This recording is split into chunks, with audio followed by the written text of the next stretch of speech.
Hey everybody, welcome to the More Creative Films channel.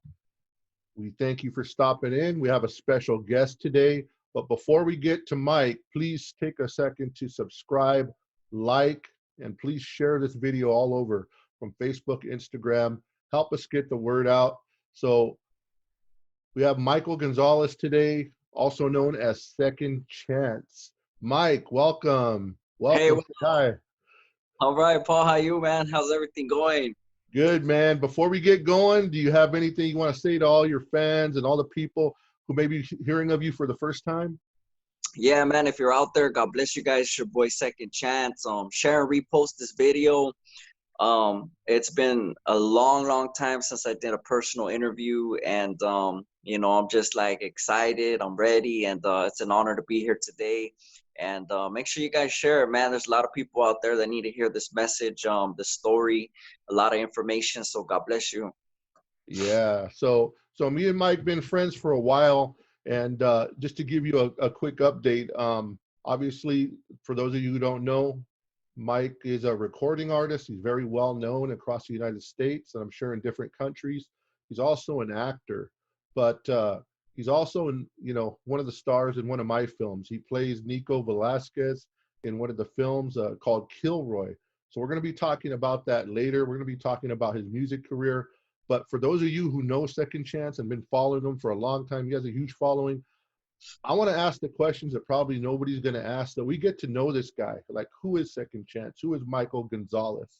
So without further ado, Mike, here comes the tough questions, brother. All right, all right. Hey, bro. So everybody, we want to know, where were you born and how did you grow up as a kid, like a young kid? Man, I was born in a little city southeast of Los Angeles called Artesia. And a lot of people are like, well, where's that at? It's right by on the outskirts of Norwalk, Hawaiian Gardens. And I was born and raised there in at Pioneer Hospital. And that hospital is not there anymore, but there was a little hospital there. That's where I was raised. That's where my whole life resided there for many years, and that's where the old stomping grounds are, man. And I drive by there sometimes, man, and I miss that hospital because it's not there no more, you know. And very few people that I know were born at Pioneer Hospital in Artesia, yeah, or California. Yeah, man. Like I told you earlier, I was born at that hospital. A couple of Right, my friends right. were born there, man. I guess that makes me old, bro, because that hospital's been around for a No, while. we ain't that old, man. But I know, man. There's just like I never met anybody, man, besides you that was born in and in Artesia, California. You know? Yeah, Yeah. man. It's a blessing to say that, man, because that's where I was born and raised. You know? Tell us Yeah. about your childhood as a kid, as a youngster, elementary days. Like, how did you grow up? Man, I grew up, man, in a nice neighborhood. A lot of people know that area, Artesia, Cerritos area. It's pretty nice, man. It's a nice area. I was super blessed because growing up as a kid, I always had, good providers, man. My dad was a good provider. He worked hard. My mom took good care of us, and elementary school was good, man. Kindergarten, first, second, third grade, it was awesome, man. It was awesome to walk to school, to experience, what kids experience, you know what I mean? And I could say that my elementary days were good, and between the fifth and sixth grade, that's when it started, kind of everything started sliding for me a little bit, little curiosity, a little bit of enticement, things that were temptation, different things that I wanted to be a part of, Yeah, Mike, I totally get what you're talking about. And so you're growing up, good kid, going to school, loving your neighborhood, loving everything. What was the thing that changed, that started taking you down that wrong road? What did you see? Who did you see? And also, like, how did you get enticed to that? And I'm saying that because there's kids watching who maybe, could avoid that too. Well, I could say this, man. Um, my mom was a good mother, my dad was a good father, but there was a lot of drinking in my home. My dad loved to drink, and when he drank, he would beat my mom. And as a kid, I would see this, man, and I was kind of like, traumatized. Me and my sister. It was only me and my sister. I only have one sister, and she's 3 years older than me.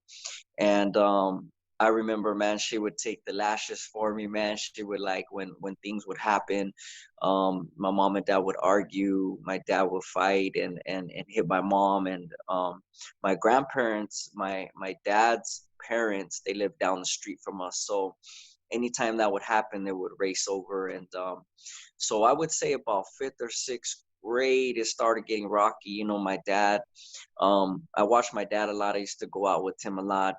He used to kind of, venture out, do his thing. And his cover up, I guess, to tell my mom, was to take me with him. You know what I mean? And I would see him, partying, drinking. And their marriage started to get rocky. And I could see that maybe fifth or sixth grade. And I had a friend, man. I had one of my best friends in elementary school. I believe we're fifth or sixth grade. And I remember one day, man, he came to school, and he had a black eye and stuff. And I was concerned, and I told him, "Hey, bro, what happened, man?" And he goes, "Man, you know what? I got jumped into the gang. I got jumped into Artesia."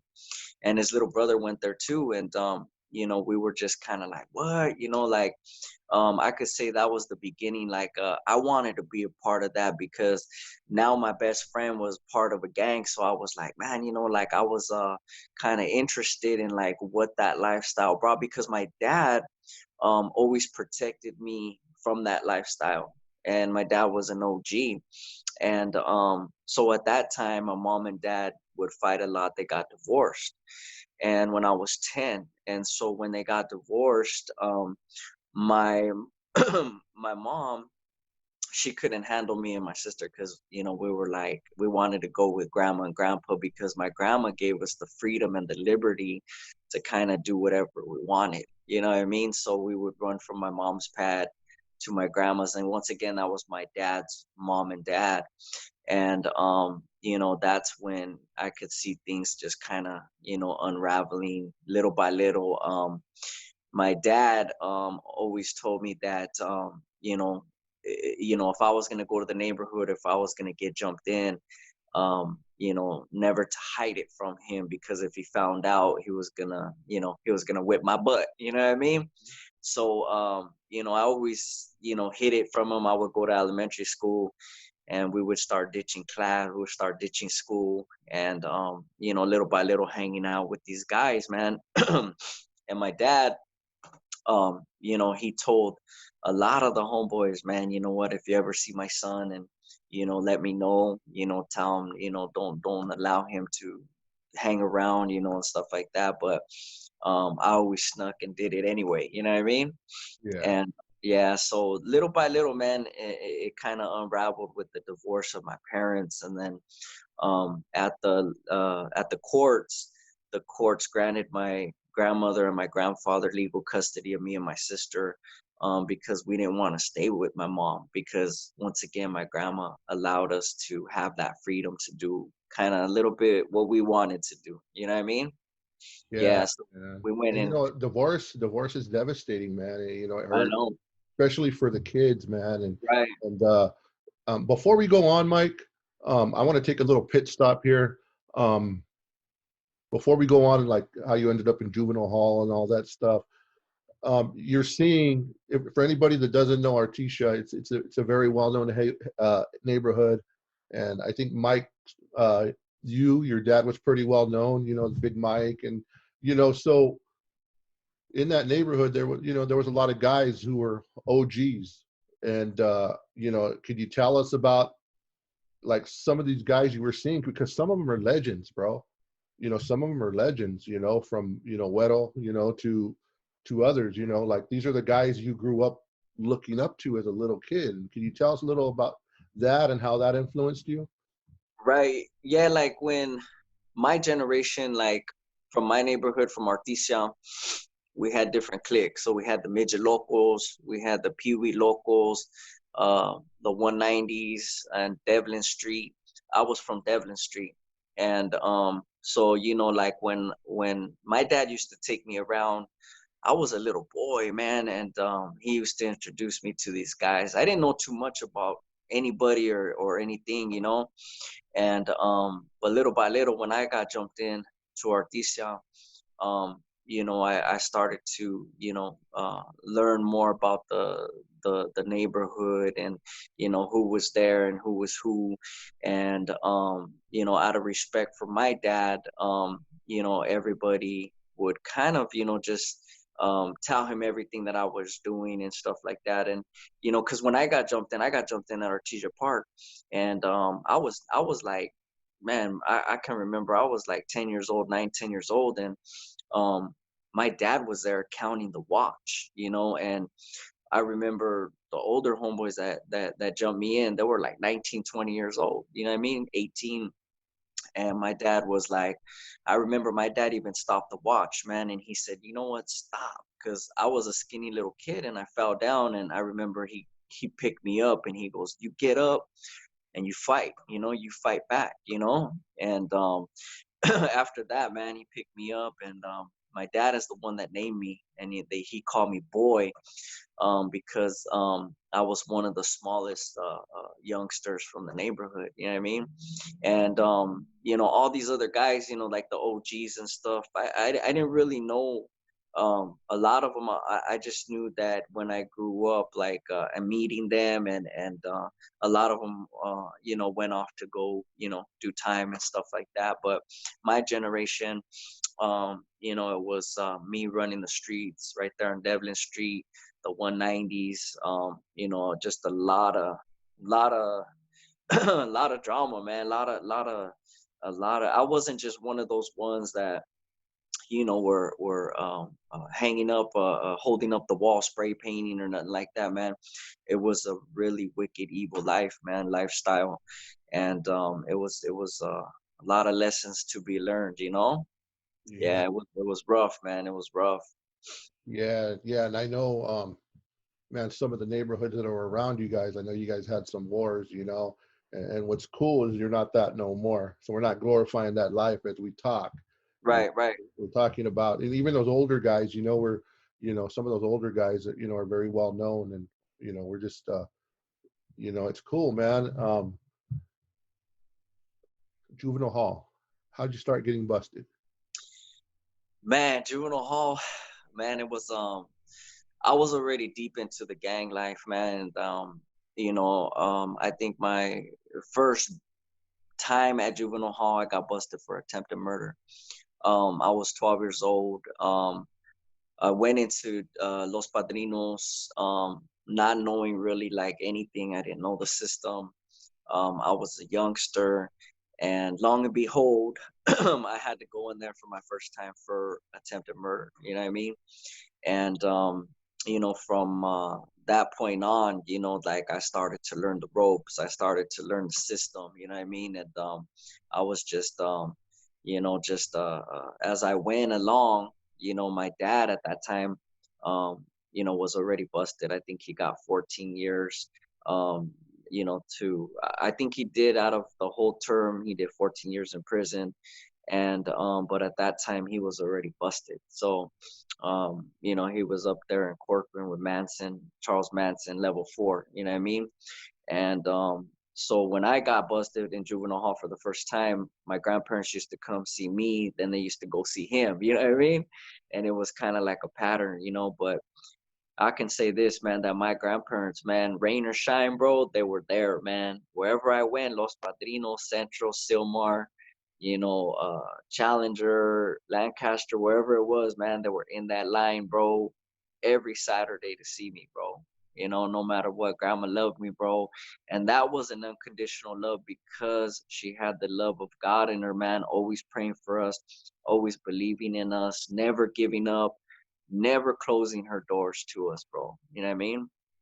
And Man, that's that beautiful. was that was unconditional, man. You know what I mean? Yeah, you know, Yeah. in fact, Mike, in the times I was doing time, my grandmother would do the same. she only spoke Spanish, and she would come and visit me and and read Psalms in Spanish. I didn't even know what she was saying, but you know, their prayers work, bro. Yep. Yep. Yeah, So bro, let me definitely. ask you, when you went into juvenile hall, like, was it on in there? Were you guys fighting? Was there other, was there gang beefs inside? How was it in juvenile hall and as you're going to the county and stuff? In Los Padrinos, I could say this, there was just a lot of you could say like game playing, you know what I mean? Mind games. Um, you know, Now with the juvenile hall, as we all know, it's just the gang, with your enemies, you know what I mean? But so with the Hawaiian Gardens or Norwalk, those were a lot of our enemies at the time. And so if we see, in juvenile hall, if you see your enemy, you got to get busy, you got to get down, you know what I mean? And I remember when there was a time where I was going from juvenile hall to Camp Miller. I was going up to Camp Miller, and we're shackled in the bus, and we're taking the ride, and there's always instigators. You know what I mean? There's always the instigators, and they knew I was from Artesia. And this one youngster, he's telling me, "Hey, we're gonna get to the camp, and there's 3 vatos from Norwalk there. You know what I mean? They're gonna roll you up or whatever." And I was just quiet, man. I didn't feed into it. So when we got there, um, sure enough, man, there was three big old dudes from Norwalk, and I'm a skinny kid. I was skinny at the time. They and so, but I remember, man, I got to the camp, and then one was serving the food, and he gave me like a little bit of food, man, in my plate. You know what I mean? He's like, "Barrio Norwalk," I told Artesia. And then when that same day, that was my first day in camp, and then the other Vata from Norwalk gave me the a shower roll with my shirt and my drawers and everything. And so I opened it up, and he goes, "Barrio Norwalk," same thing, and I told Artesia. So I opened up the roll, and the whole shirt was ripped, you know what I mean? And so there was 3 dudes, man. There was 3 of them, man. And I told this guy from 18th Street, man. I said, "You know what? One of the vatos from Norwalk was a laundry boy. He worked in the laundry." So I said, "Man, you know what? I gotta get busy with all 3 of them, bro. You know what I mean? I gotta get down."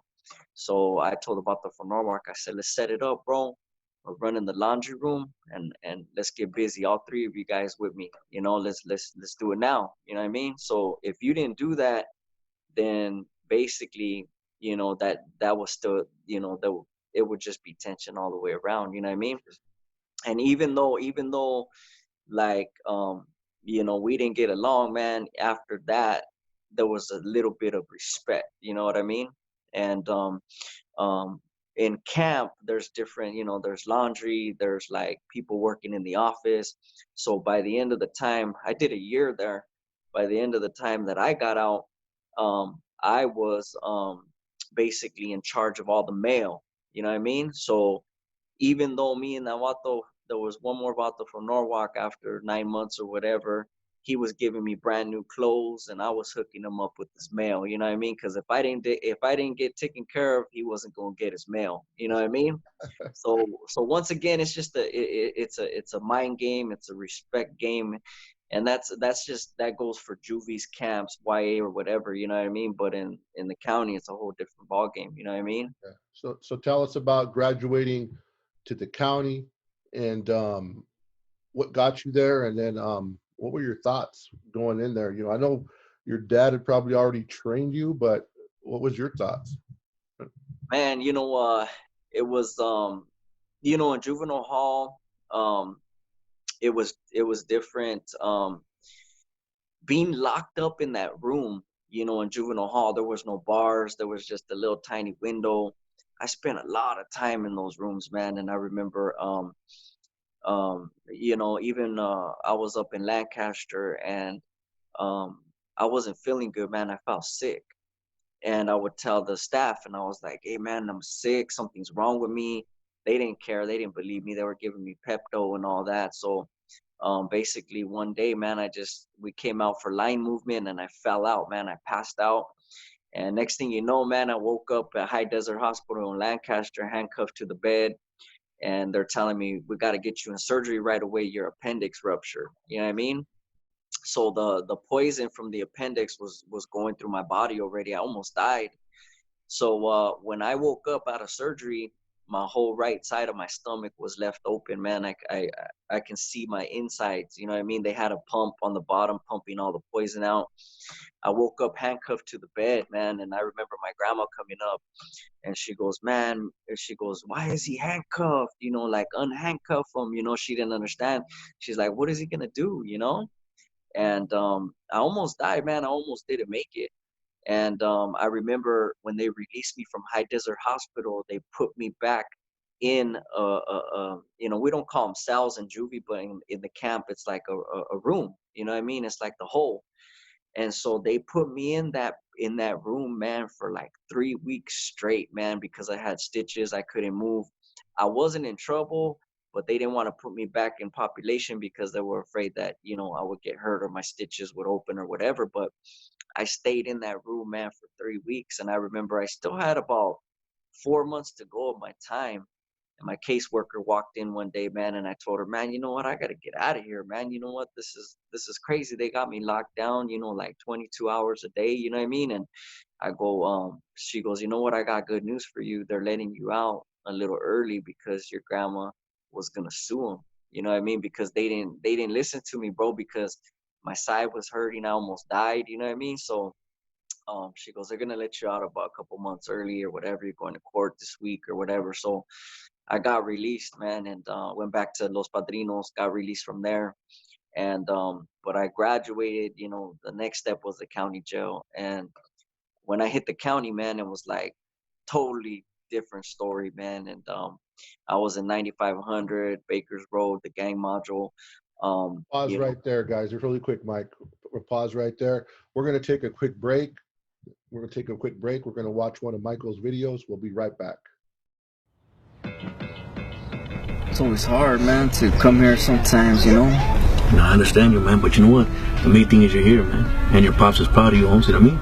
You know, I seen this vision, bro, when I was driving my ride, and then I went to the pad, and it's just a vision that God gave me. He said, put this together, that it was gonna reach a lot of people, you know what I mean? Here we are today, man. You know, I just want to say gracias, bro, for always supporting me, dog. I appreciate it, bro. You know, I got your back, man. You're gonna be great, homie. You gotta keep this up. Let's do this.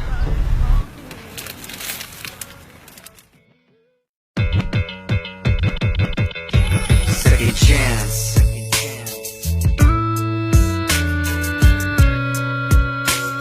Sophia C.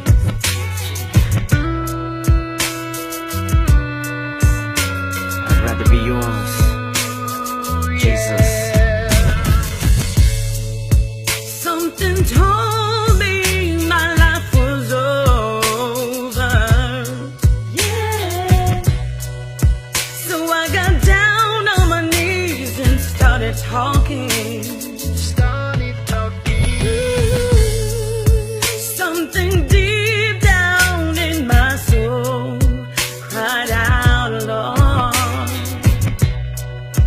I need you now more than ever before. I need you now. Ooh, I would rather be yours, Lord. I don't wanna walk away from you, no. 'Cause you see, I love you so much. All I wanna do is please you, Jesus. Most of all, just wanna be free. Yeah. Take it one day at a time. Never give up, never lose hope. I would go blind. Take it one day at a time. Never give up, never lose hope. I would go blind. Life has got you down, it'll come around. Even when you smile, people see you frown. Father God, help me now, can you hear the prayer of this man? I've been with the best, seen many fall. People come and go, let me stand tall. Holy Spirit of the living God, show me I can. Let me dust it off from my 501s and my white Nikes. Do I have it in me, Father God? One time, one last fight. Grab my favorite keyboard, talk box, let loose for Christ. Nothing's gonna stop me, grab my holy word, now that's nice. When it comes down, who will be around? Just that true friend. How you gonna be no one to blame in the end? Who you gonna talk to when that phone it don't ring? Who you gonna love when the party stops, it don't sing? I'ma keep it me, tell me what you see. I'ma keep it coming only cause I'm free. Nothing gonna stop me from giving my best. Take it one day at a time. Never give up, never lose hope. I would go blind.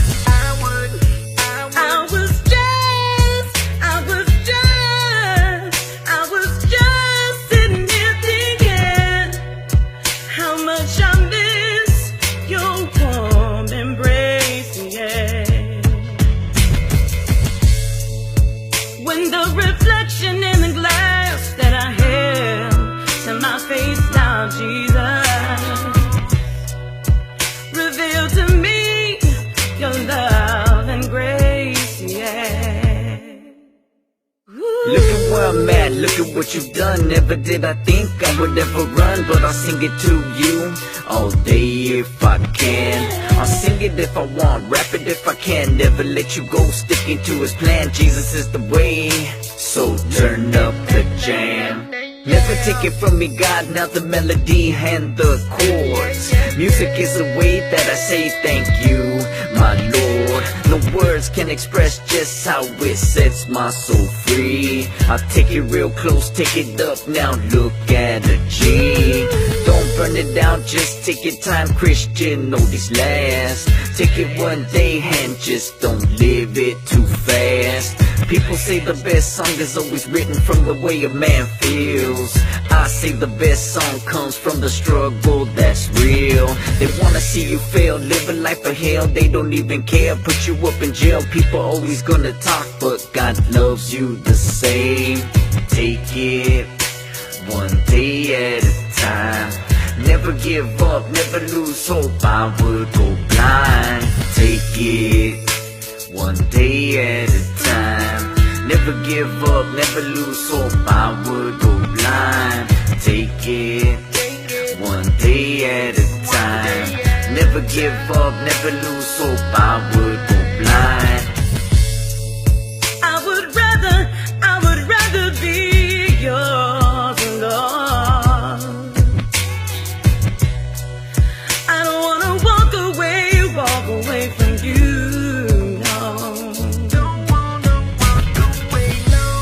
Jesus, Jesus, Jesus, I'd rather be yours alone. I don't wanna walk away from you, no. When the reflection in the glass that I have in my face now, Jesus reveals the tears that are on my face, yeah.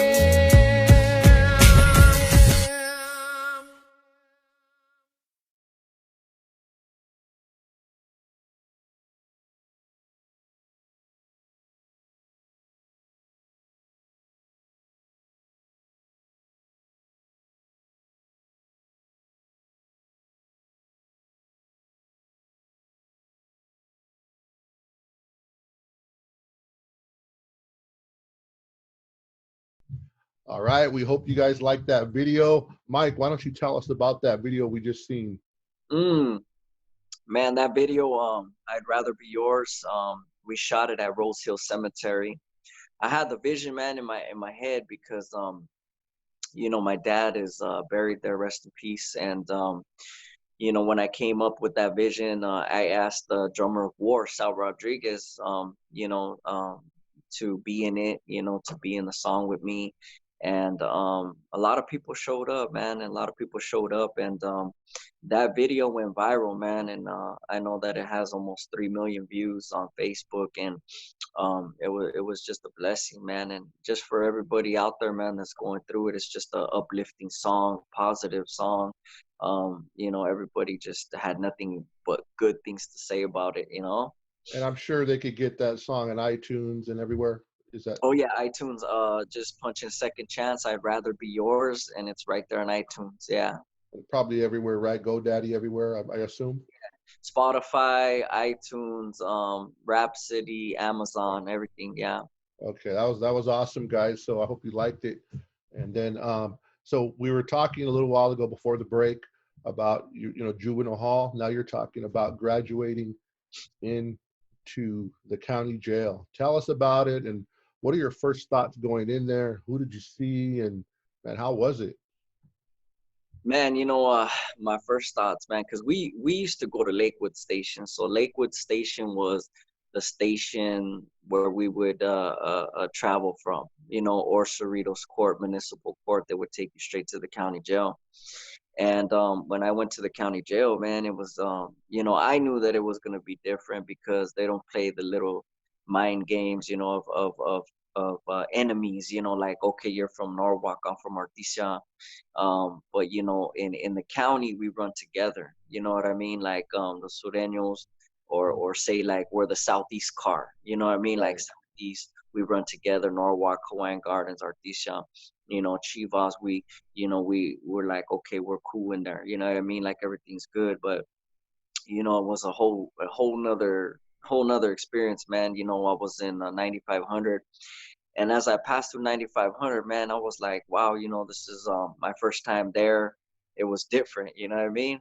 A lot of fools holding tanks, man, were just tore up from the floor up, bro. Like, you know, you couldn't even move, man. Like people were just laying on the floor. Like it was just, you know, tore up, man. And when we finally went up, you know, to 9500, then they shipped me to Baker's Road, and then, you know, it was just like, it was Christmas time. I think it was during Christmas, and I was like, man, you know what? It was just like I started to think, you know, and I was like, man, you know what? Is this all there is for my life? You know, I was sitting on the bunk, and because in Baker's Road they got like bunk beds, and then they got cells, you know, up above, you know, the tier. And you know, that's when it started to get, you know, like real, you know what I mean? And I was like, man, you know what? I started getting tired, man. And I was like, man, you know what? I'm tired of this, you know, started to get tired of this lifestyle, you know, tired of being busted, because I was busted all the time. Paul was like, I was busted through Christmas, Thanksgiving, New Year's, birthday parties, you know what I mean? Like every year on the same phone, man, making the same call, saying the same thing in letters after letter, bro, saying things are gonna get better. But, you know, there was just the same old story, man, you know. And when I got out, you know, I never changed, man. It was just right back to my vomit, you know what I mean? Like they say in the Bible, it says like a dog goes back to his vomit, you know. And I would just go back, man, and I couldn't get out of it, man. It was like a cycle, you know.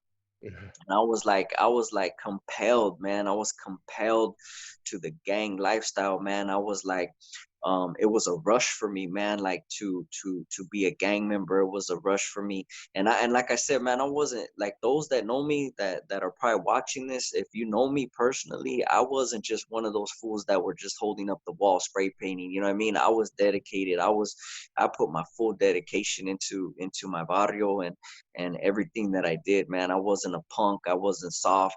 I was down for mine. I was a very wicked and evil man, you know?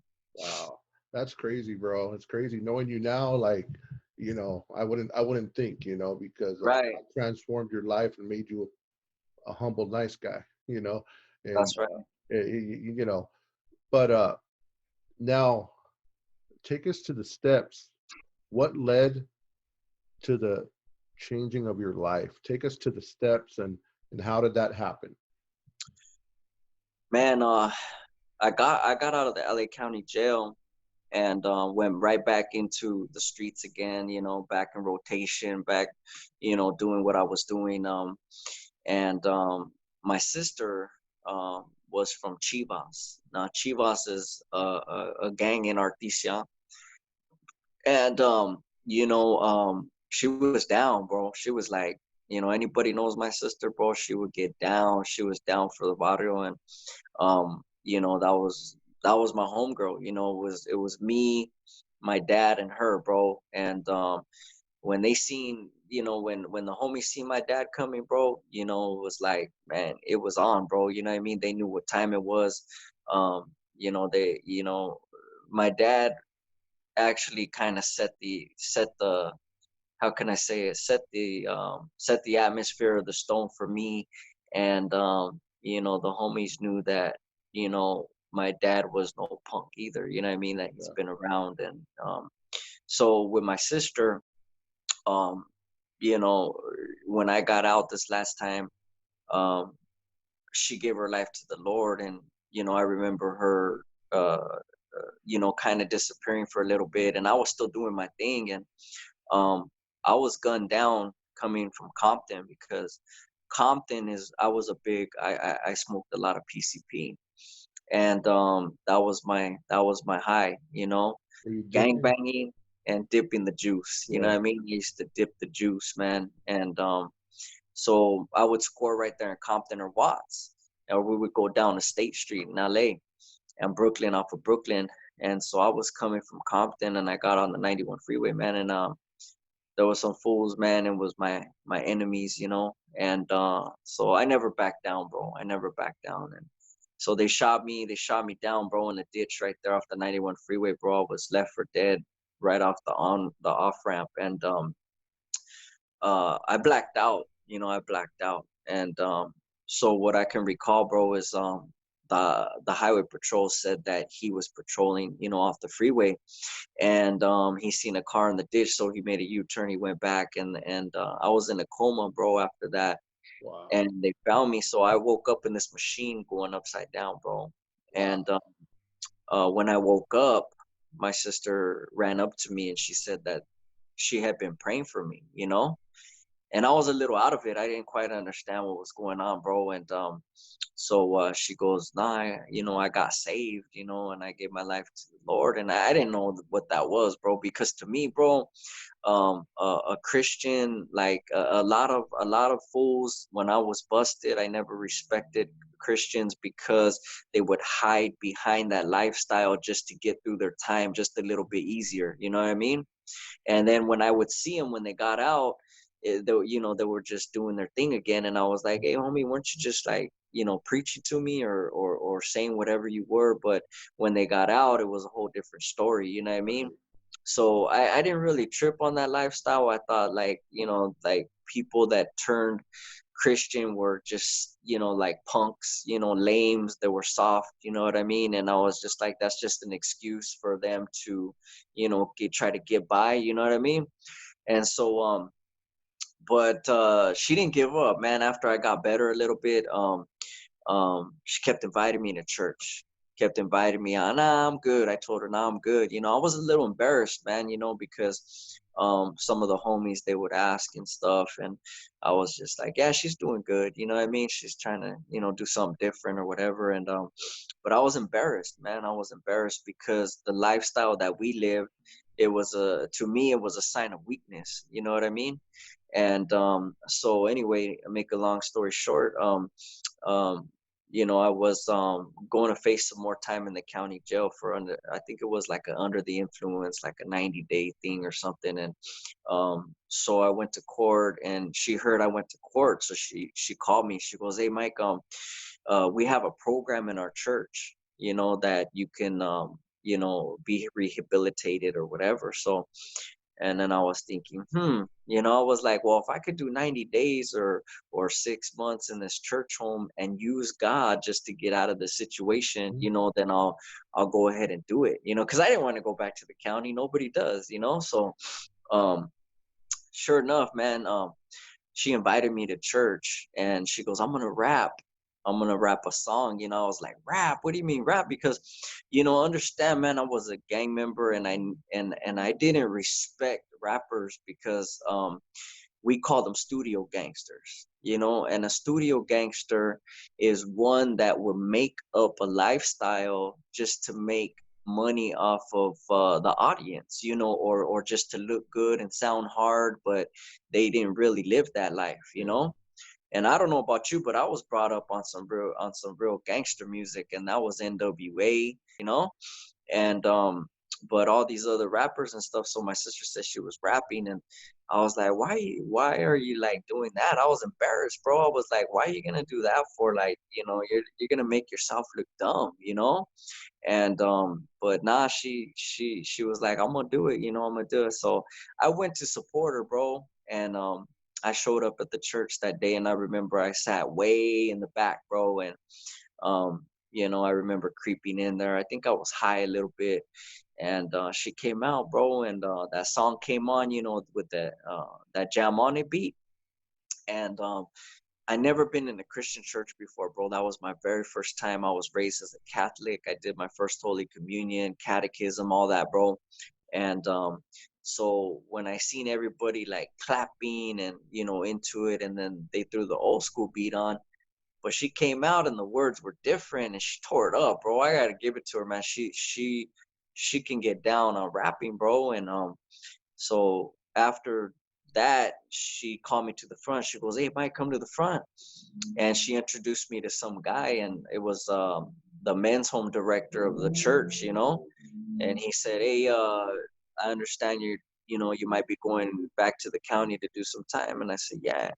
And he's like, "Well, why don't you come into our men's home? You know, we'll help you out. I'll go to court with you." And I looked at him like, I was looking at him, and I told him this, man. I said, "You don't even know me, bro." I said, "Why are you gonna help me and try to do something for me?" I had an attitude, you know what I mean?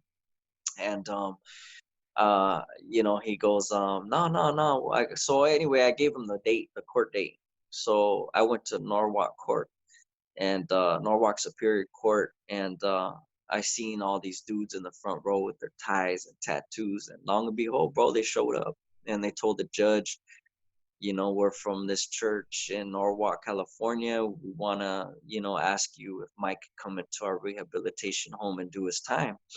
And the judge granted it, bro. So I was like, man, you know what? I wanted to use God, bro. I wanted to say, okay, let me do some time in this home and then bounce. You know what I mean? And but that's when, instead of me using God, God started to get a hold of me, bro, in that home. And you know, I didn't understand anything, bro. I was so lost and confused, bro. And when I went into that home, and you know, they didn't have no TV, no radio. They didn't eat on Wednesdays, and you know, I started seeing this. I didn't want to be there, bro. I wanted to leave, you know, because it was just a house. I could just walk out the door, you know what I mean? Right.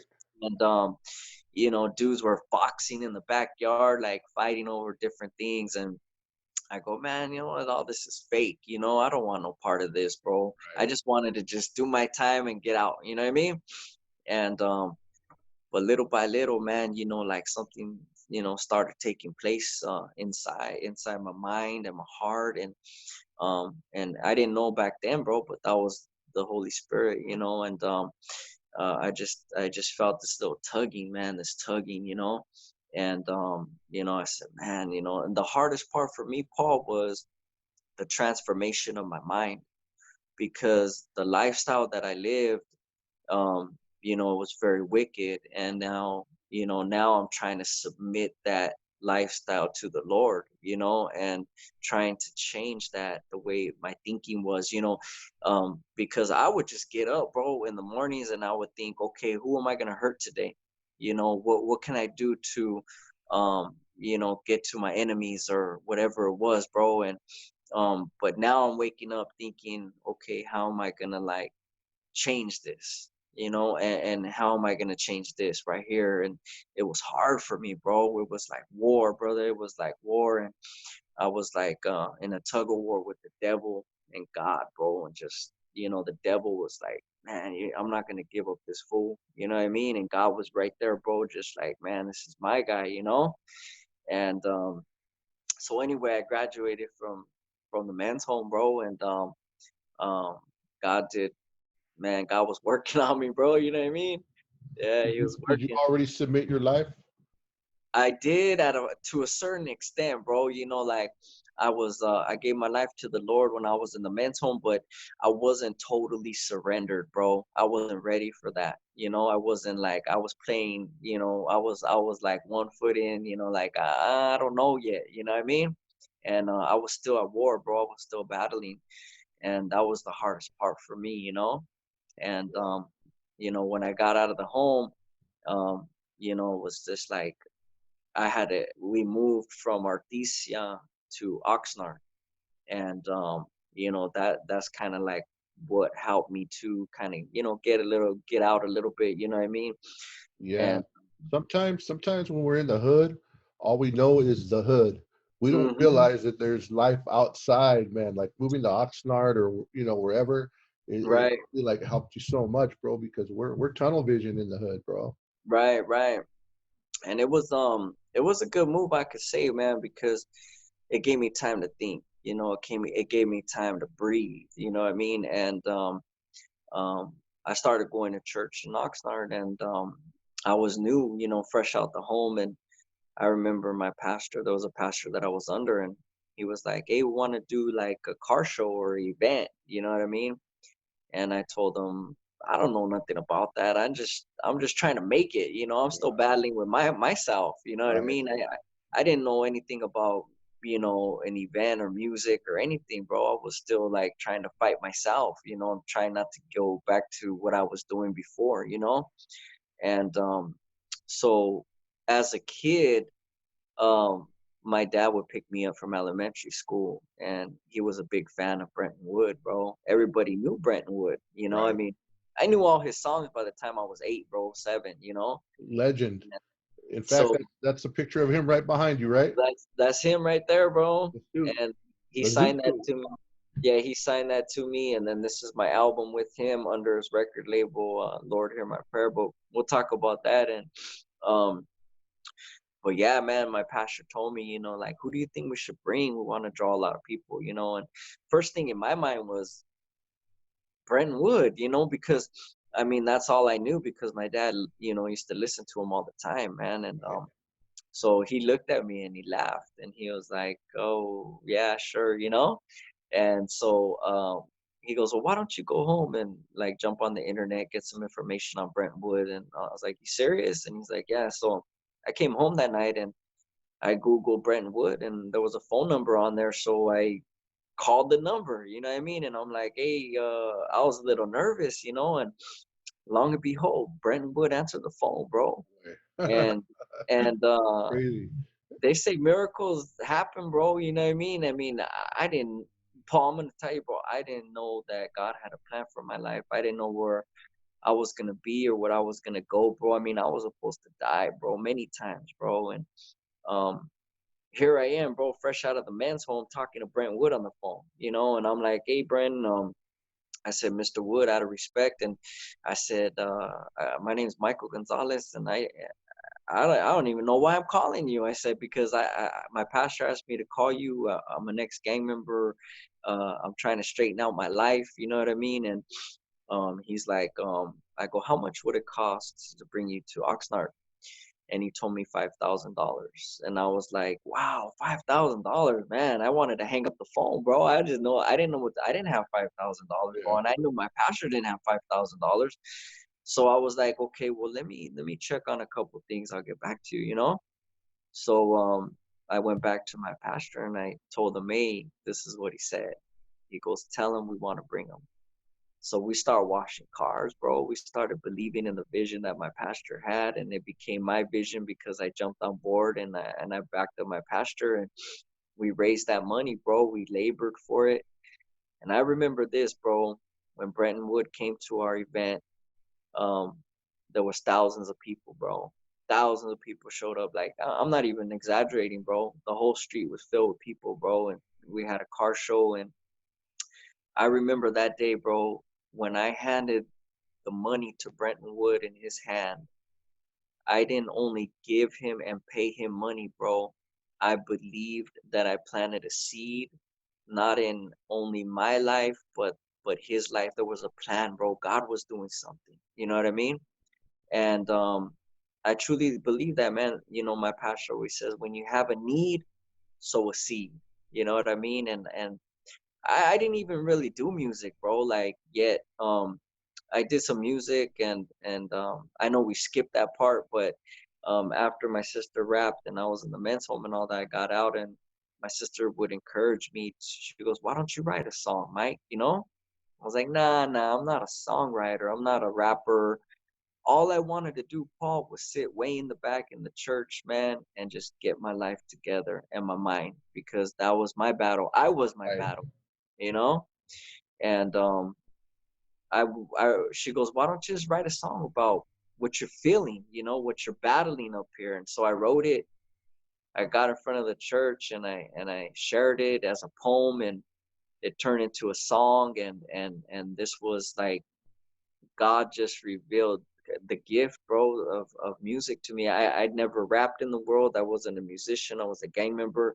But when I received the Holy Spirit, that was the gift that God gave me, was music. You know what I mean? And I know there's a lot of rappers that come from the world. They bring that into Christianity with them and they turn it around. And there's nothing wrong with that. But with me, it was just a gift that God gave me when I Yeah. received the Spirit, you know? Incredible, man. Yeah. And man, keep telling us about your rap career. Like I know you worked with Brenton. I know you worked with the Troutman family. Go into all that, man, and then get us into where you're starting to act and all that stuff. Okay. Yeah. So after I met Brenton, after we hired him to come, and I was getting Brenton.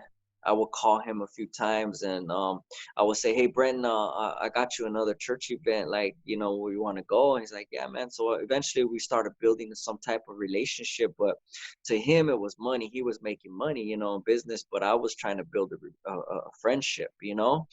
And so he goes, "Man, you're helping me so much, man." He goes, "Why don't we do a song for the Lord?" You know, and I'm like, "Really?" You know. And I wrote the song overnight, Paul. Like, I didn't hesitate, bro.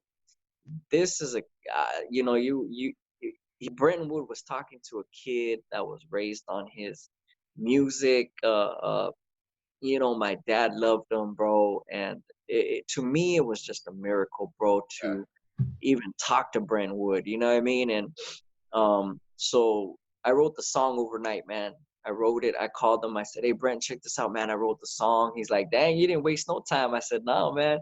I truly believe that when there's an opportunity and God gives you an open door, you have to go through that open door, because the season may not come back around. You got to act in the timing of the Lord, you know." And I truly believe that it was God's timing. God said, "You know what? Don't waste no time. Run through this door. Use it as an experience. I'm going to bless you," you know. They told me that scripture that I was going to go before kings, you know, and I don't know how, I haven't read it, but for a while, but it says you're going to go before kings and men. I think I got to look it up, but and it meant that it was interpreted to me that I was going to come before people that were famous in the world, and God was going to use them in my life, in this chapter, in different chapters of my life, you know. And so when I told Brenton, I said, "Hey, I wrote the song." He's like, "All right, man." He's like, "Let's get in the studio. Let's put it down." So we had brought Brenton to Oxnard, man. We put it down in the studio, and then so that song he put on iTunes, and he's seen the response. He's seen the response. And you're talking about Brenton Wood, man. Brenton Wood, you know, he goes, "Mike, it's going so well. What do you think about doing a single, you know, like a single album, 2 songs or something?" So I go, "All right, you know, let's try it." So we did another song. We put the single out there on iTunes, and it just took off, man. Next thing you know, Brent's calling me. He's like, "Mike, I want you to travel with me to do this show. I want to do that one song with you." And I'm like, "Okay, that's cool, man." I was excited. Incredible. I Incredible. was like, "Let's do it," you know? Yeah. And so, but he told me this. He goes, "You gotta pay your own flight. You gotta pay your own hotel. I can't pay you for the show. You're just gonna come up for that one song." I said, "Man, let's do it." You know what I mean? Because to me, it was like there's always a price to pay for the dream and the vision that God gives to you. Yeah. You know what I mean? And it's not going to come easy. You know, you got to sacrifice something. You got to put in the work. Yeah. It's not just going to happen overnight. You know what I mean? Right. And how many other people are traveling with Brenton Wood? Right. You know? I say this humbly, and I was the only artist ever signed to Mr. Brenton Wood Records was Second Chance. I have the proof here. You know, he put right here, it says my first artist, Second Chance. You know, to actually sign on the dotted line and for him to promote an artist was Second Chance, you know. That's And incredible. I was humbled, man. And I remember when I went with him and opened up for the first time, man, I was excited, bro. I was nervous. I remember it was me, it was Midnight Star, the SOS band, Brenton Wood, like big names, man. And I was sitting there like, what the heck am I doing here? You know what I mean? And so he's up there in his zoot suit. There's thousands of people in the stadium, and you know, he stops Oogum Boogum. He's done with singing Oogum Boogum, and he goes, man, you know what? I wanna take this time. I wanna call a young man up. You know, he was a gang member, and you know, and he's saying this, you know, and he's saying, let's give it up for Second Chance, and nobody claps, bro. So like I'm thinking, okay, well, wow, you know, like, because now understand this, Paul, in the world, if they don't like your music, they will boo you off stage. I don't care who you are. But you know, it's not like the church. In the church, if they don't like their music, if they don't like, you know, your music, they'll still love you and clap because, you know, they love God. You know what I mean? But out there it was ruthless, man. You got people drinking, you got people smoking weed, you know what I mean, and with their hyenas and with their ladies. And so here I come, they didn't clap, bro. So I was like, wow, you know. So I started praying, and I was like, man, God, am I in the right place? Am I doing the right thing? God said, you're exactly where you need to be. You get the microphone, you give me glory, and I will give you favor with the people, you Yeah. know. And I got that microphone, man, and I said, you know what? I just want to thank my Lord and Savior Jesus Christ for everything he's done in my life. And you know what they did? They stood to their feet and they began to applaud, man. And I knew God said, you're exactly where you need to be. Wow. You stay in this season and I'm going to use it, you know? So me and Brenton did our song together, and it was only one song, remember? Yeah. So then Brenton calls me and he goes, Mike, you know what? I want to start putting you on my shows. I wanna change that 2-song album to a full album. I wanna, you know, do this Mr. Wood Records thing with you. And you know, so next thing you know, it went from doing one song with Brenton Wood to opening up for him. So now imagine this: promoters would call him and hire him for shows, and he would tell them, you need to put my artist on the show. If my artist can't open up for me, I will not be on your show. He told them that, and I was like, wow. So, you know, what are they gonna say? You know, that's Brenton Wood. So they would put me on, even if they didn't like it. They would put me on. That's And crazy. a lot of promoters didn't like it, bro. They Yeah. didn't like it because, you know, my style, you know, the message behind the music, and so, but they had no choice, man. So I started opening up for Brenton, and you know, just it started, man. It started, you know, just hitting, bro. And you know, it was an awesome season of my life, bro. And Yeah, man. How many years? almost I would say about 6.5 years, bro. I was with Wow. Brenton. That is And incredible. That's an incredible story, bro, because Brenton, man, he's almost like to us, Rasa, man, he's almost like one of us. We all grew up with him, bro. I don't right, know about the youngsters now, but people like my age, man, he's awesome, man. He's awesome. definitely, man, And definitely, then man. tell us what came next, and how did you meet the Troutmans, and I don't even know what it's called, the voice box, or you know, all that. Yeah, the talk box, man. Talk And box. yeah, well, when I was with Brent Wood, I was just rapping. I never played the box. I never played piano. I didn't know how to play keyboard. You know, so when I was on tour with Brenton Wood, we were on tour with Zap, you know. Roger passed away, of course, but Terry Troutman is Roger's brother. They took over the group. So I remember coming off stage, Zap went on, and I was watching the show. And as I was sitting in the back, man, there was something like inside me, man. I was like, man, you know what? I could do that, you know? And I go, but I didn't know how to like go about it or play nothing, you know? So what I did is that day, I remember I seen the show, and God put something in me to want to play that instrument, you know? And what I did is I went back on YouTube and I was checking everything out. I got the keyboard, the voice box, and now I said, okay, how am I gonna learn this? I don't know anything about, you know, keys or, you know, piano. So I started to teach myself.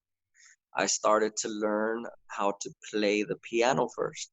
So I began to learn and teach myself the keys, the notes, the harmonies, because now with the talk box, you're playing single notes.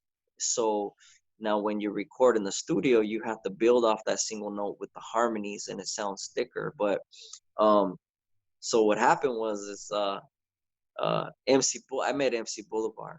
MC Boulevard gave his life to the Lord, and we hooked up. We were on this TV show together talking about our testimonies. And I told him, man, you know what? I want to have a show out here in Oxnard, you know, at the Performing Arts Center.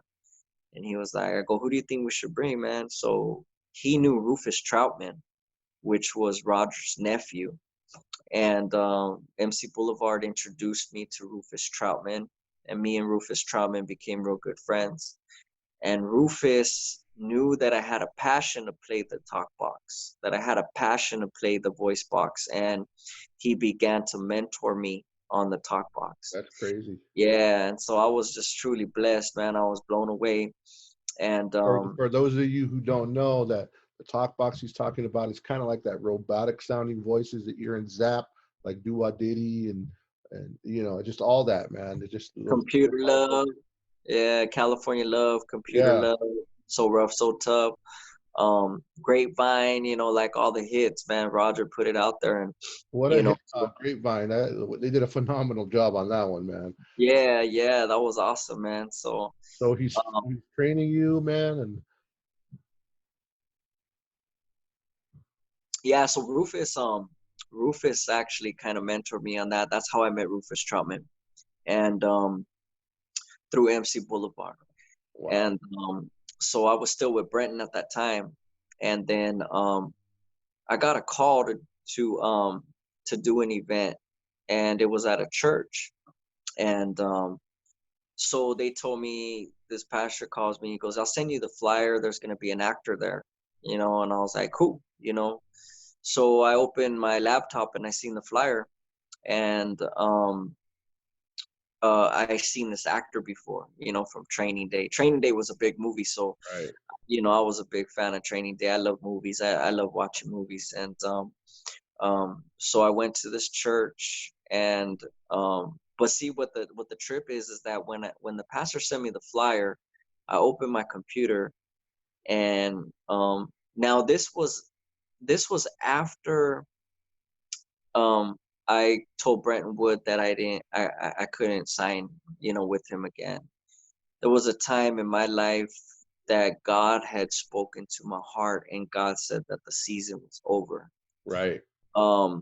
Because if you understand now, with Brenton Wood, we would do a lot of shows, and you know, there was a lot of temptation, there was a lot of stuff, different things out there. So now when Brenton Wood came to me and he goes, Mike, I need you to sign another contract, I want to do another album with you, God quickened my heart, and I heard the Spirit of the Lord inside tell me, no, wow, the season's over, you know.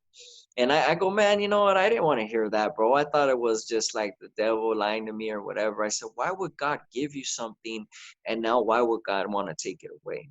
Yeah. Because to me, it was this, bro. I was like, it was barely kicking off for me, Paul. Like, the money was coming in, the fame was coming in. You know what I mean? And all that stuff, bro.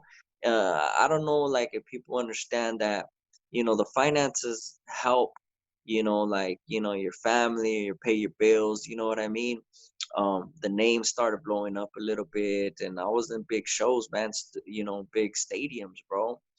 And that feeling, bro, that when you go out on stage with a legend, and that caliber, bro, I will never forget that feeling. You know what I mean? Yeah. And I used to come out, bro, with Brenton, and I used to be like this, like cholo, a little bit like, gloves and stuff. And Brenton told me, why don't you look different, And I fought him on it, bro. I fought him and I fought him on it. And I was like, nah, nah, nah. So he goes, I'm gonna take you to the zoot suit store, and I want you to try out a zoot suit. And I'm like, it's not me. Yeah, yeah. So Brentwood took me to Anaheim, bro, to the zoot suit store, and I tried on this white zoot suit, bro. And once I got that feeling, bro, and I put it on, I never took it off, bro. And Yeah. he bought it for me, bro. And when I came out on that stage with him, bro, it was just a feeling that was unbearable, bro. And that caliber with those lights and the people and just that whole atmosphere, it was enticing, bro. And I say this, bro, because it was only a feeling. And we don't go off of the way that we feel. We walk by faith and not by sight. And I gave up a lot, bro. A lot of people don't know out there that the Bible says obedience is better than sacrifice. Yes, man. And I fought God on it, bro, because God told me the season was over. And God said, you know what, if you want to do your own thing and you want to sign with him again, I'm taking that covering from you and you're going to be on your own. And so what I did, man, is I wrestled, I wrestled with God, bro, day and night. I couldn't sleep. I couldn't eat. How could I tell Brenton Wood, bro, that I wouldn't want to sign with him no more? He had so much finances invested into me, bro. He promoted me. I respected him so much, bro. Till this day, man, I thank the man for giving me the wonderful opportunity that he has. And but God is God, bro. And if you're wrestling out there with God, you know that feeling, that tugging in your heart, when you can't sleep and when you don't have that inner peace inside of you and you're wrestling. And I said, you know what, God, I can't fight no more, man. I'm just gonna tell him, give it up, and I don't know what you have next for me, God, but I'm trusting you. Yeah. And I gave up the finances, I gave up the whole scene, man, and I called Brenton Wood and I'm like, hey, Brenton, I'm sorry, man, I can't sign. And like, I know you probably are not going to understand totally, but God says that he has something for me, different in the direction that I'm headed. And he got mad at me. He got mad at me on the phone, and he told me some stuff, and he's like, I made you, I gave you a name, I gave you a platform, I put you in front of thousands of people, and this is how you're gonna treat me. So out of respect, I listened, and I don't blame him, I don't blame him for getting Yeah. upset at me.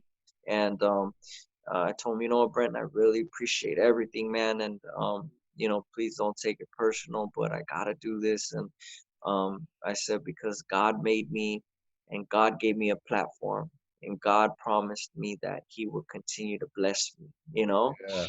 So I was devastated, Paul. I'll tell you, bro, like till this day, man, just speaking about it, because I could have been like, right now, if I would have stayed with Brenton, bro, I could have been out there like MC Magic and, baby Bash and all them, bro. But see, all that I gave up, bro, to serve the Lord. You know Yeah. what I mean? And so after that, You know now what, this is, Mike, before you go on, Mhm. I know you probably have something good to say because I saw your face. Yeah. But just say, man, just saying this, I'm getting a little ahead, but those who win souls are wise, the Bible says. You've gone back to your old, to Artesia. You've gone all over to all the hoods winning souls. You chose the better. But go ahead.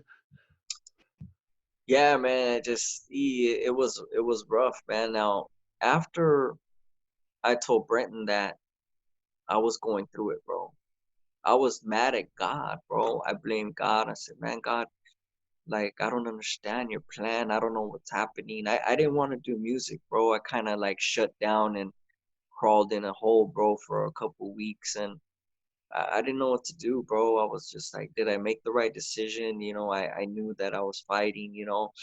And so that's when that pastor called me, and that's when he said that they had this event with this actor. So when I opened the laptop and seen the flyer that he made for me and this guy, God told me and spoke to me when I seen the flyer. He goes, this is your next season. This is who you're going to work with. And I'm like, come on, you know? So I didn't say nothing, bro. What God told me, I went to this event, to this church, and I met this actor. And I never told him what God told me, because I said, you know what, God, if it's going to be you, then it's going to happen, you know? And me and this guy became really good friends, man, really good friends. And long and behold, it started to unravel, man. I started like hanging out with them, staying at his pad, you know. And one day I was spending the night at his house, and he woke me up and he's like, hey, Mike, check it out, man. I got this movie that I'm in. Since you're here, do you want to go? And I go, heck yeah, man, let's go. You know what I mean? Who don't want to be in a movie? You know, I wanted to be in a movie, you know. And so next thing you know, man, we're on set. I'm on set filming with Ice Cube and Woody Harrelson in this movie called Rampart. And I'm sitting there, man, and I'm looking around and I'm like, wow, God.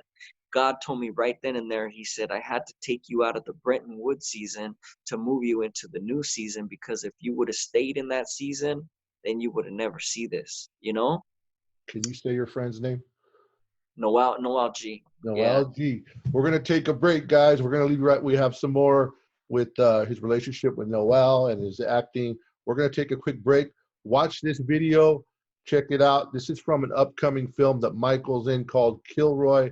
It's called A Way Out. Stars him and The Message, Second Chance and The Message. Check it out. We'll be back in a second.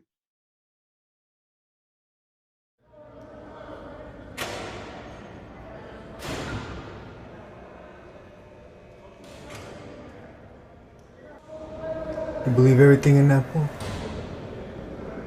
I do. I want to preach. I want everybody to know about Jesus. You can't serve two masters, carnal. I'ma give it to you all and let the truth be told. I let fear die, homie, when I was 12 years old. I was searching for acceptance, searching for a father. So all the veteranos became my role models. As we grew up, where I grew up, you know we willing to ride and die for that hood that we threw up. Me, vida loca in full effect, and you can tell by the ink tatted up on my neck. The older I got, man, the colder I got. And it was all about the suit, homie, like it or not. I was slipping into darkness, my heart was getting heartless. Me and my filero down a Pierce and cart. The only thing on my mind, homie, was survival. Never did I think I'd meet the God of the Bible. They say for me to change, it would take a miracle. I was raised by the state playing pinochle, but homie, God tends to work in mysterious ways. You can go from shot calling to getting saved. He took this wretched man and forgave his sins. You see, I never dropped out, homie, I dropped in. Come on. I can't even stare at this man in the mirror. All these demons and devils keep drawing nearer. My hands are so dirty from all this dirt, but deep down inside, Lord, my heart does hurt. But what if I told you there's a way out? And what if I told you he can stop the drought? What if I told you you could stand for truth? It's either life or death, homie, what you gonna choose? Los Angeles is the county that I always roam, but the prison yard now is a place I call my home. Born and raised in the midst of the grave, reminiscing of our past. We didn't play, going through the walls, posted up in the halls, raising my hand, yeah, that botto's gonna fall. Posted up with wicked times through the mindset, coming out the south side, hard from the 13, taking death as it came, is how I played the game. If you crossed our path, keep your shoulder to the lane, I better maintain. Now peep our step from the darkness to the light, yeah, I never forget. As I sit and reminisce, sometimes I go back in the day when I was led astray. But I gotta be thankful for all that I got. No more packing a cuete or slinging that rock. As I moved from the barrio, the Lord approached my soul. It was time to surrender, this was taking a toll. I didn't wanna die, see, on my own expectations, so I gave up my life. Now it's puro my salvation. I can't even stare at this man in the mirror. All these demons and devils keep drawing nearer. My hands are so dirty from all this dirt, But deep down inside, Lord, my heart does hurt. But what if I told you there's a way out? And what if I told you he can stop the drought? What if I told you you could stand for truth? It's either life or death, homie, what you gonna choose? Life or death, life or death, homie, what you gonna choose? Life or death, life or death, homie, what you gonna choose?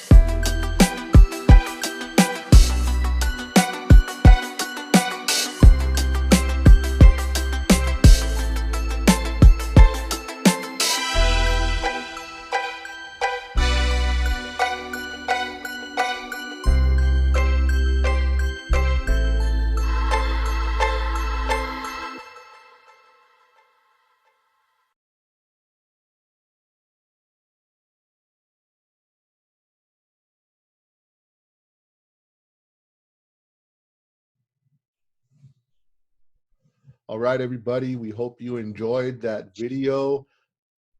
We hope you enjoyed that video. That was Michael Gonzalez, Second Chance, and the message from the movie Kilroy. Those are actually clips in that music video.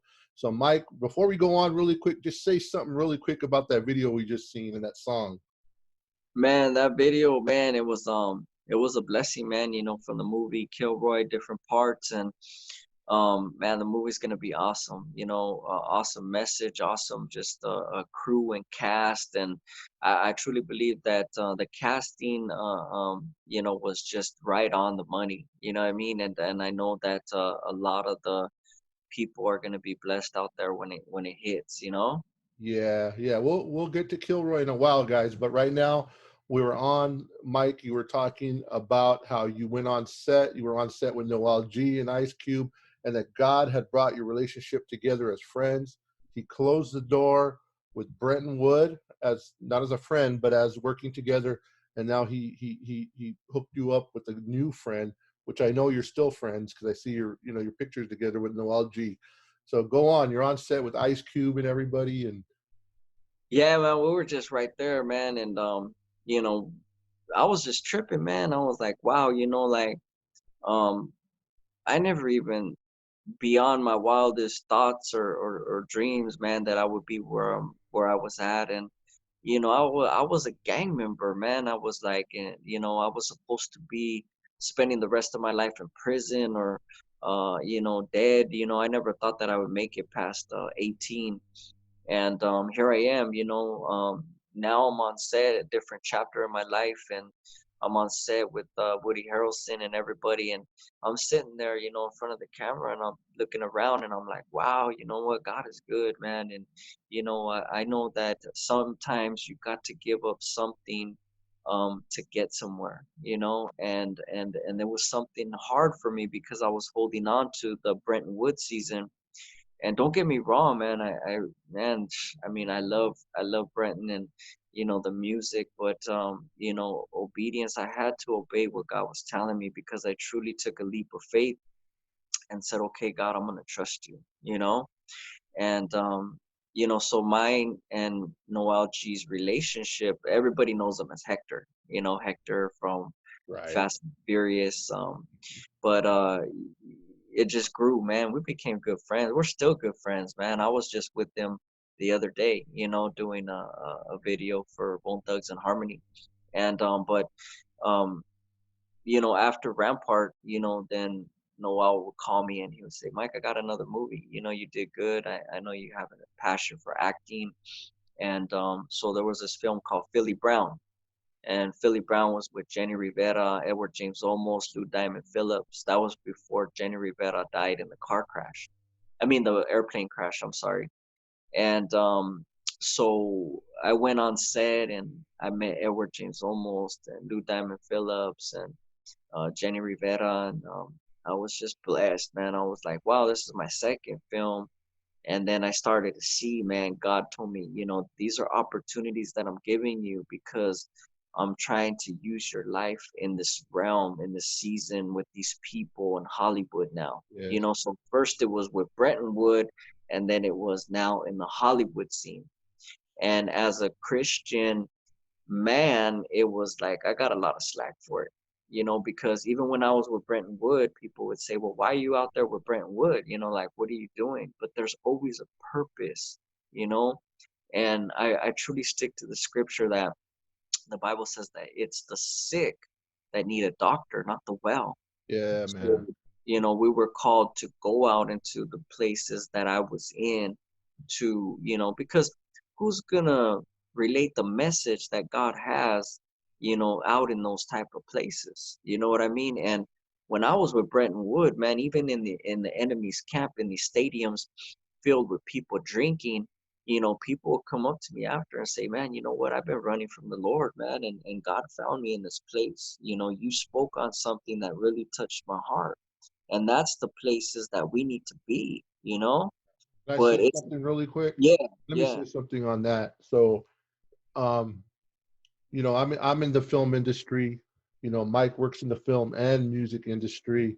And what people don't understand, sometimes they'll see me. I don't go to a lot of them. I get invited to a lot of events, secular events, um, a lot of red carpets. And I don't go to a lot. Like people, the actors in the film industry know I don't go to a lot, but when I do, I realize, and I know Mike realizes that he's called, and I've been called to reach into Hollywood, to be a salt in a dark place, to be light in a dark place. And a lot of people don't understand that God will send certain people, because who's going to reach them? People always say Christians, and they're very negative. Look at these movies Hollywood's putting out. Hollywood's putting, you know, Hollywood's doing this. But people like myself, Mike, others have been called in there to be prayed up, filled with the Spirit, go in there and reach them. And because sometimes you know, I get a lot of flack, and I know Mike, you know, is a lot more famous than I. He gets a lot of flack. So I'll end my statement with this. Mike was sharing a video one time, and he was on a track. And you know, on the track, there's different lanes in the track where people run. And Mike was just saying, and it really blessed me and ministered to me, because he's saying, see, I'm in this lane right here. I'm in this, you know, the chalk on the track where you go around the track. He's like, I'm in this lane. And some guy came jogging by on the lane, the inside lane. And he goes, see, I'm not trying to get in his lane. I'm not trying to get in his lane. That's his lane. This is my lane.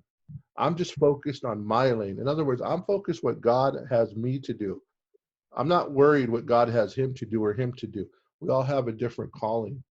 And I just really encourage you that, you know, when you see Mike or me or different Christians going into the film world, it's not because we're compromising. It's because we know that we've been blessed with an open door to go in there and talk to these actors that no one may never get to minister to, but God called us to do it. So go ahead, Mike.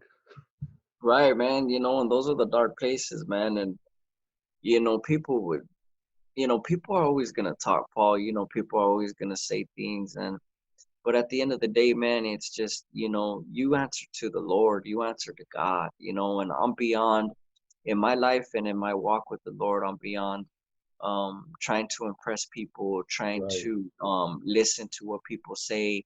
I know where I'm at with God, and that's what matters at the end of the day, because when you answer before the Lord, it's just gonna be you and God, man, you know. And I used to be worried about what people thought. I used to be worried about what they thought about my attire, how I looked, how I sounded, what I did, you know. But I'm beyond that point now. It's just like, you know, it doesn't bother me, you know, like somebody put a comment on Facebook or Instagram, or, you know, and it was negative. So what? Delete it. You know what I mean? Move on. You know what I mean?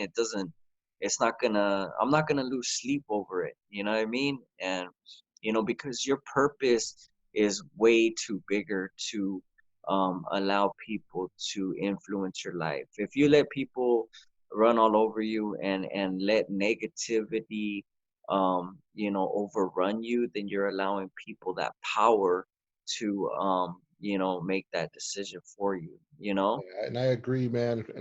All you people out there, be encouraged in that. Like when you're driving down the freeway, you see one of those signs off the freeway. You know, you go, you see it, but then you pass it. Before you know it, it's in the back of you, and just keep going. You know, don't stop. So tell us some of the movies you've been in, and who have you got to work with over the years, and And I know Noel G blessed you. You know, you guys are good friends. And you know, what are some of the movies you got to be in? Let's see, I was in Rampart and Philly Brown, and then I started like as an extra, you know, like Noel would give me these little parts and stuff like that. But I wanted to go further, you know, and people would say, "Oh, I seen you in that movie for about 2 minutes," or you know, but it was a start, you know, with something Yes. because, you know, I truly believe you gotta start somewhere, and it's not what you know in Hollywood, it's who you know. You know what I mean? And by me just jumping into these movies, these were movies, Paul, that made it to theaters. You know what I mean? I wasn't just like, you know, like doing some rinky dink movie that was shelved or collecting dust on a shelf. These were movies that went to theater, and I was just truly blessed. So, you know, I did Bullet with Danny Trejo. You know, I work with Danny. I know Danny also. His roommate Mario was a good friend of mine, and also I worked on Fast and the Furious 7. Now, when we went to Fast and the Furious 7, Noel called me and he's like, "Hey, Mike, they're gonna bring me back in the film, you know, like in the Race Wars." And so he goes, "I want you to be a part of it." So I was like, "Cool, man, let's do it," you know. So I was excited, man. You know, like I'm standing. We're like, people don't know the man what we go through on set, man. You know, and I'm sure you know, but on Rampart, man, we were up to like 5 or 6 in the morning, freezing our butts off, man. Freezing, we were freezing, man. And but Fast and the Furious 7, it was hot. It was in Lancaster. We're pouring sweat, man, like just dying out there. You know what I mean? For hours and hours. But I got to meet Vin Diesel, which was a blessing. Vin, you know, walked up to us because he knows Noel. So, you know, Noel introduced us, and I got to meet Michelle Rodriguez, and just a blessing, man. I got to meet Danny Trejo because we filmed Bullet, and you know, I've done a couple things with Danny Trejo. He was also in my music video called Praise On that I did with War, and it was just a blessing, man, to meet all of these people, man, you know. And then I finally got a starring role in this film called Kidnapped Souls. You know, I got a leading role, and I play a victim, you know, escapes and stuff like that. But it's been a good journey, man. It's been a good ride. God opened up the door, and God said, "You know what, I'm just using this mic so that it will open up different doors and avenues for you." And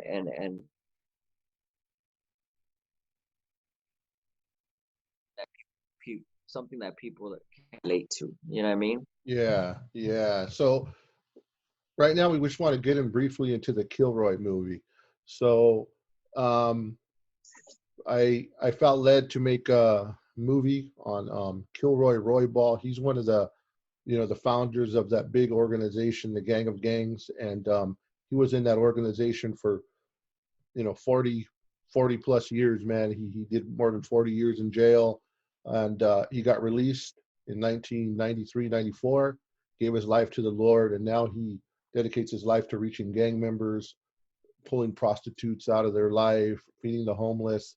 I mean, that's his call. He goes on mission trips to Africa. He goes into prisons.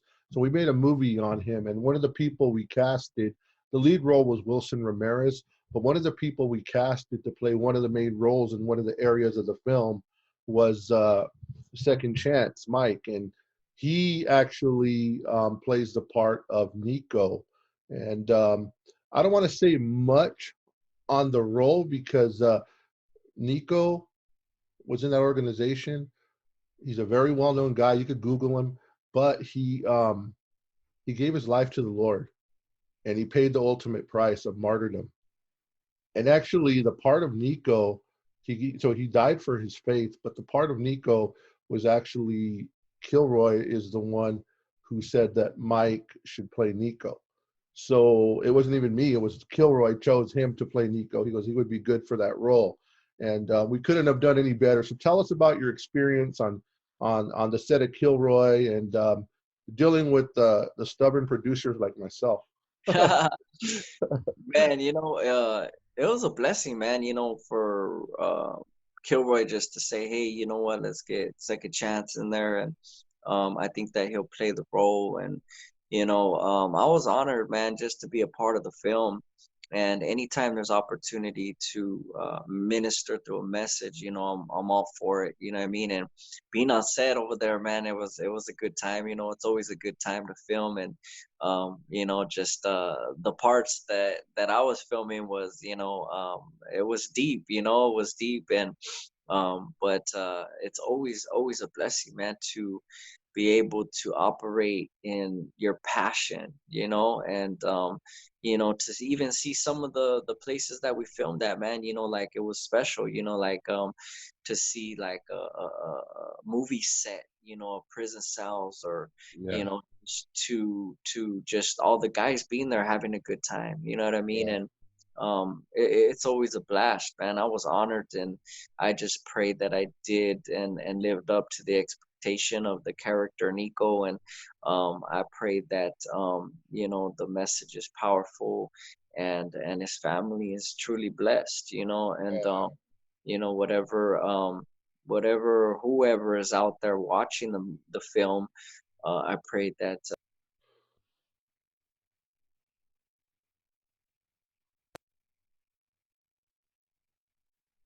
yeah, so I pray that, whoever's watching the film, that God ministers to them.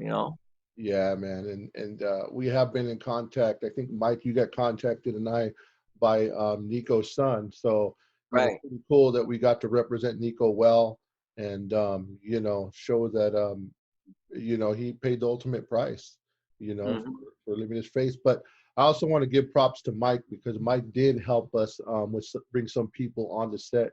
He brought people from Arizona, who rap with him, who were under his label, which they brought more people. He brought Sal Rodriguez into the film. Sal played a part actually with me.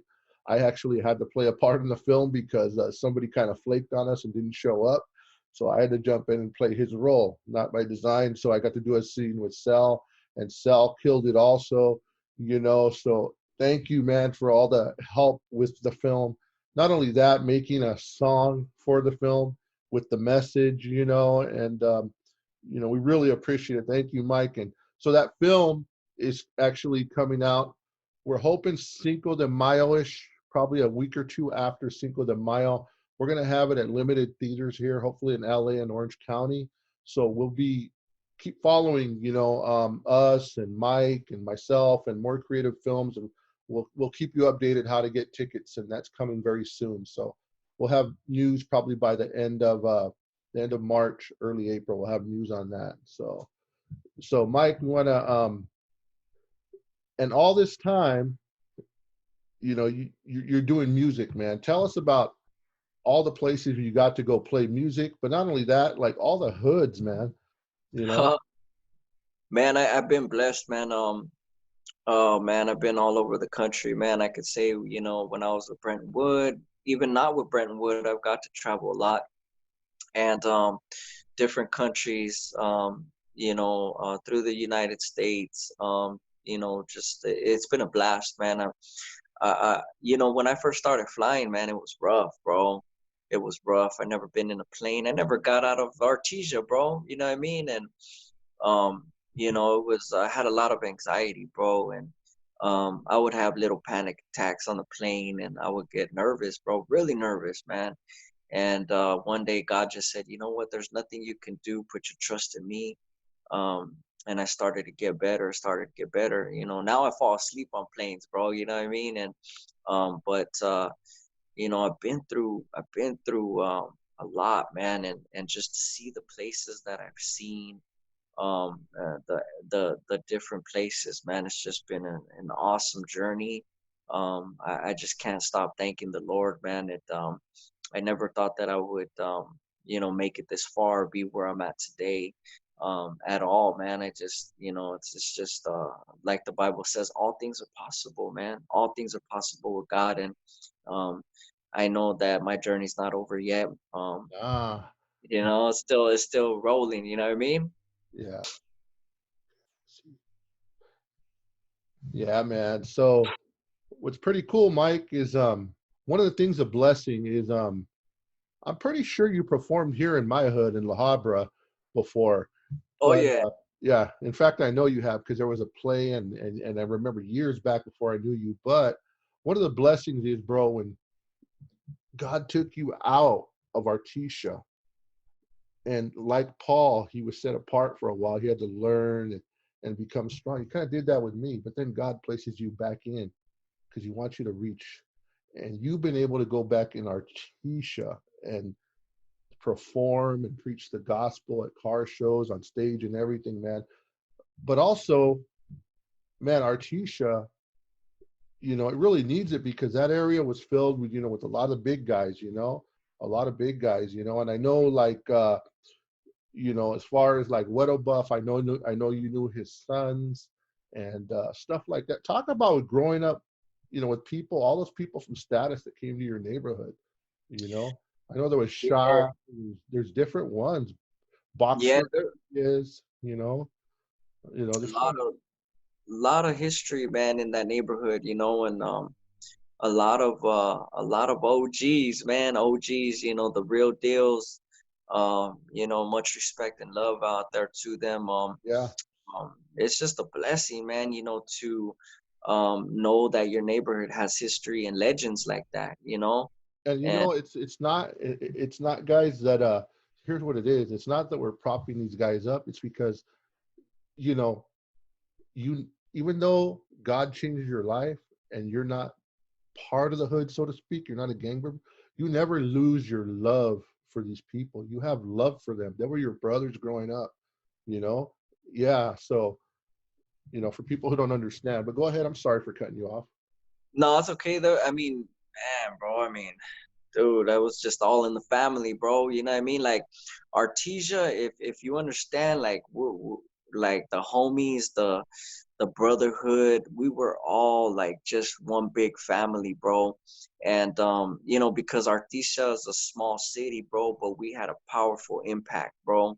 Hmm. And we would stick together, bro. Like brothers. You know what I mean? And everybody knew everybody, bro. Everybody knows everybody, bro. Somebody's having a party, a barbecue at their pad, like you're gonna know about it. You know what I mean? And me growing up with these guys, man, in this circle, bro, it was just with my dad and my sister, because Chivas was it was a different clica of Artesia, you know what I mean? And to some people it was the same thing, Artesia Chivas, but um that was back then. Now it's just Chivas, they got their cliques or whatever. But yeah, man, growing up with these guys, man, we would just basically we would die for them, man. We would die for my brother, Yeah. and it was rough, man. And then having those type of people and that background, because when you hear the city's name, Artesia, what do people think right away? They think of whoever was calling shots, or what I mean, because there was a lot of shot callers, man, from Artesia, and Big we shot call them callers too, not, big, big impact guys, right, and we call them Mills, big guys. the big homies, you know what I mean, or but growing up like that, man, I was a soldier for the devil, you know what I mean? And um we would never back down, man. We weren't people that had hearts that would just back down, or um you know if somebody did something, to us, we weren't just people who were just gonna stand by, you know what I mean? You had homies that like it just wasn't in them, bro. You know what I mean? It just wasn't. You knew right away if you jumped them in that they were just lames, bro. Yeah. They were scared. You know what I mean? But when you're like, with me, bro, I was a kid. I had a good heart, man. But the Bible is true, because when you hang with the foolish, you're gonna become foolish, and that's what happened to me, bro. I got corrupted. My heart became from good to wicked. Um, I wasn't scared. If somebody disrespected me, bro, you were gonna get it, bro. But You know ain't what I it mean? cool? Ain't it cool all these years later? Just a while back, I see a flyer and I don't know where I got this flyer. Second Chance is performing in Artesia. Yeah. Crazy, like how you get to go back now, bro, with a positive message and trying to pull the homies out. You know, Right, right. give them a new way to go to saying, hey, you know, you knew me, God could change you, bro. But I want to talk something else now. Another OG passed. Your dad, Mike. Mm-hmm. You want to go into that and tell us like how that affected you, and you know. Definitely, man. Like, my pops was like my best friend, man. You know, like we grew up, like he had my back, you know what I mean? And it was like when he died, man, and passed away, it was like a part of me died, you know what I mean? And but man, he had a big impact in my life, man. I always wanted to be like my dad, man. My dad was ruthless, bro. He was well respected. He was feared. You know, when he walked in the room, bro, you knew that something was gonna take place, brother. You know what I mean? And you know, when he was around, you knew something was cracking, bro. And that's how his presence and his demeanor was. You know, and I wanted to be like my dad, bro. You know what I mean? I wanted to follow in his footsteps. I wanted to be this gangster dude that was, you know, like well respected, bro, you know, and at his level. And I was trying to do my best, bro, you know, to make a name for myself, or, you know, to climb up the ranks, you know, like to be like my pops, you know, because he set the bar, you know what I mean? He set the bar high. And when he was in prison, you know, he did 14 years straight, level 4, you know, Corcoran, he was up there. And, but, you know, I wanted to be like him, bro. I wanted to make it to the big time, you know. I wanted to put in, you know, enough work so that I can have a name or be respected, you know what I mean?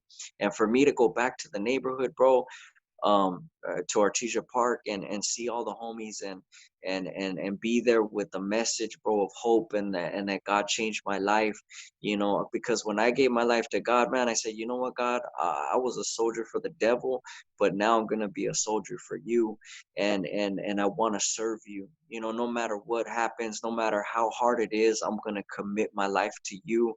And that's what I did, man. And I went, you know, I went all out, man. And I went to Artesia Park, and I seen a lot of the fellas, man, a lot of the homies, man, that I grew up with. They were there, man. I got to get on that microphone and share the gift of music, and what God has done in my life. And you know, I really, you know, my heart goes out to them, man, because you know they respected it. You know what I mean? And there's not a lot of people that can go back to their neighborhood and still be respected, you Yeah. know, and say, you know, I know people are, you know, a lot of people are hiding, or, you know, they're using God as an excuse, or, you know, but I was honored, man, and I was privileged to go back there and be able to be respected and say, okay, Mike's coming, you know, with to share his music, or you know, to share with us the message, you know. And I remember I talked to one of my homies, man, and he ran with my pops, you know, was his road dog, man. And um, um, it was Weddle Buff's son, you know, Weddle Buff's son, and one of them. And it was he was road dogs with my pops, you know, Big Mike. And I talked to him a while back, man, on the phone, and he was like, man, you know what, Mike, we're proud of you, man. We're proud of what you're doing. Keep up the good work. You know, we know that you're doing stuff with Brenton Wood, and, you know, everybody. And he just told me, man, much respect and love, man. And, you know, keep doing what you're doing, man. And I told him, man, thank you. You know, I'm praying for you guys, you know, and Sweet, I man. really, I really appreciated that. You know what I mean? Yeah, man. And then about your pops passing, man. I mean, tell us about that and what encouragement you could give to people who've gone through that, you know? Yeah, man, with my pops, man. See, my pops was he was a big drinker, man, you know. And um, you know, God gave him many chances, man. And but he loved to drink, you know, he loved that alcohol, man. And you know, but I just, you know, through my dad's life and passing, what I've learned, man, is that you know, no matter how hard my dad was, like, as far as like on the outside, he showed like a lot of love and respect, you know. And that's what I picked up, man, because my dad showed me, um, how to be a good man, how to be dedicated, how to respect people. And, I love him for that, man. I love him for that, because this generation nowadays, I could tell you, they have no respect. They have no respect. The youngsters, they don't care, who you are, what you do. You can't even tell who's a gangster no more out there in the street. I mean, they're wearing skinny jeans and packing guns. You know what I mean? And Yeah. it's just, you can't tell who's who anymore. You know what I mean? Yeah. And but if anybody that's out there watching this film or this video, I just want to encourage you, man, that no matter what you're facing, no matter what you're going through, no matter your situation, there's always hope. You're never too old to change. You can't say like, hey, you know what, I'm too old for change, because God has a plan, He has a purpose and a destiny for your life. And I truly believe that if God can do a miracle in mine, He can truly do one in yours. Yeah. That's a good, as we're heading to the end of the interview, what a word of encouragement, man. And I have a few other things, Mike, but before we go on to those closing things I want to do, is there anything you want to share that I've missed? Man, just man, you guys are probably out there listening, to my life story or some of the things that happened in my life, and it was just that was just a little taste, you know what I mean? And but I've been close to death on many occasions, and I just like look at my life today, and I lift my hands up to the Lord, because that's where my help comes from. And for those out there that maybe looking down on somebody today, I want to encourage you, man, we're not perfect people. We fall short every single day of our life. We're far from perfect, but we are forgiven. And I want to encourage you that, just pick yourself up, keep going, keep moving, keep pushing forward, no matter what people say. There's always going to be somebody that's going to hate on you or put you down, or disagree with the vision and the dream that God has given to you. But you can't let that discourage you, because if you do, then you're in the wrong game. You're doing the wrong thing, because in this thing that we do, you have to expect that. It comes with the territory, should I say. But like I said, I learned throughout the years, to not let that bother me. It used to bother me so much when people would hate on me or say something about me, but I no longer lose sleep over it. When you learn to do that, then those people don't have control over you anymore. You know what I mean? And so, but to the homies out there, if you're watching, much love and respect. I never forget where I come from. I always mention where I'm from, the respect, the love that I have for the neighborhood. I love everybody that's there, man. And, you know, and to all those other people, man, that, that don't know me and that tuned in, I pray that, God truly blesses you through this video. Yeah, man. And then, Mike, I have a couple of fun things before we close really quick. I All know right. we're going for a while, probably longer than we planned, bro, but I'm sure the people are getting blessed, bro. That's all right. Yay. I know I told Mike an hour we're probably going to go on two, but when we turn this off, he's going to smack me or something. But Mike, give me the Mount Rushmore. 4 people you would put on the Mount Rushmore. Raza rappers. Mount Rushmore? It doesn't have to be everyone's, in your opinion, in your heart, like who's blessed you. Who has blessed me? Yeah. Rappers? Could be Christian, secular, whoever. Man, Little Rob is one of them because, Little Rob, they say a lot of people say that I sound like I'm more similar. Yeah, you There's a do, now that I little think of it. yeah, there's a little thing there, but I listen to Lil Rob, man, and he really influenced me, man, in a way to be more artistic, an artist, and my delivery, things like that. Um, I really looked up to Rufus Troutman because of the talk box. Just he amazes me and blesses me so much with his style, his anointing, his music, his message. And I could say uh, maybe Smokey Robinson.